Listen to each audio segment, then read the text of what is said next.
And welcome back. With me now is Andy Lovell. He is the chief of Gloucester County EMS and Medical Emergency Services. He's been on the show a number of times. He's in charge of the entire county operation, which is, of course, run by the Gloucester County Board of Chosen Freeholders, supported by your tax dollars. And when you need an ambulance, if your municipality is part of the system, they show up, do wonderful work. Always grateful to them for how they handled my father in his final time in his home. Andy, thanks for jumping in. This is a new technology for us to work with. We wanted to visit with you for the obvious reason. Hospitals, medical services are in a lot of people's minds. So the first question to me is, you're walking into really unknown circumstances from a standpoint of your crews. How are they approaching houses? They don't know if they're walking into circumstances where someone may be ill with a contagion or not. You're absolutely correct. And from our standpoint, what we're doing these days is approaching every patient interaction, every patient contact as if somebody unfortunately is COVID positive. We have to take those precautions and make sure, candidly, so our guys don't get sick, so we can continue to provide service throughout these rather unique and challenging times. So what that means is that you'll see all of our guys wearing respiratory protection, you'll see all of our guys wearing protective goggles, and you'll see all of our guys obviously wearing the gloves, the vinyl gloves that we've always worn since we all first came into the emergency medical services operation. It's become so important for us. We have procedures in place with the receiving hospitals that we notify them ahead of time.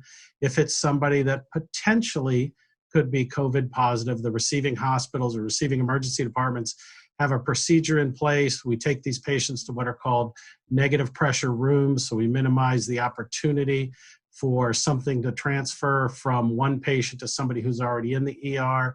All of the area emergency departments now limit the number of visitors. Essentially, there can't be any visitors in the emergency department unless it's the patient is a minor, and then, of course, a parent or guardian. A single parent or guardian is welcome to accompany them. And unfortunately, for those patients that are undergoing end-of-life care, they usually allow a family member in with those as well. So this has been truly a game changer that, I mean, we certainly saw coming a couple of months ago, but nobody ever thought we would see this in our careers. Oh no, and Andy, we read about these things, and so preparedness for this stuff is everything.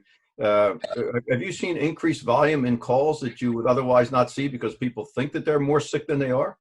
Well, we certainly have seen an increase in the folks that we would consider to be worried well, which are folks that are concerned that potentially they've been exposed to COVID or they have the virus, but essentially they're healthy and not all that sick. So our overall volume, the number of patients that we're seeing each day, not only here, but in the area emergency departments, our overall volume is actually lower than normal for this time of year. But what's increased markedly is the acuity of those patients, or how sick those patients are.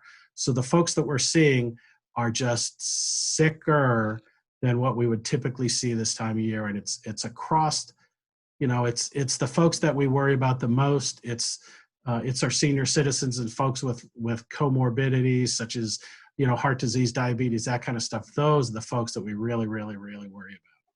And first of all, again, I thank you for taking time to come on. And let me say this to you, for people that are watching. We're grateful to your rank and file people that are doing this. The whole message across the country is social distancing, stay away from each other, and you guys got to run straight in. You're like firing into a burning house. Yeah, we are absolutely on the front line of all this, but I have the honor and privilege of working alongside just 225 of the best EMS providers. And they come to work every day. The first thing they do when they get to work is they disinfect their entire ambulance from the cab all the way back, including every surface or piece of equipment that would come in contact with our patients. They disinfect their entire station. And anytime we have a contact with a patient, again, who potentially has the virus, we go through that entire disinfection process again. So it's been a game changer. It's certainly more difficult to go out and do our job, but we are there, absolutely out there doing our job every day. And if somebody needs us, please do not hesitate. Pick the phone up and dial 911. I just want to make sure that folks, when they truly need us, some of the citizens that need us the most bluntly will wait and finally call when they're in extremis. So if you're experiencing chest pain, if you're short of breath, call us right away. Just pick the phone up and call 911. I'd much rather treat you, and the guys would much rather treat you when you're not in extremis rather than waiting a day or two and whatever your chronic medical condition is now progresses and gets worse. We want to come see you when we can help you. Andy, beautifully spoken. Thank you. And again, a big thank you to the rank and file. We need you guys all the time, but it seems like we need you more than ever when we head into these times. So thank you. Be safe to everybody. And again, thanks for taking time to be with us. We visited No with problem. Andy Lovell, Thanks.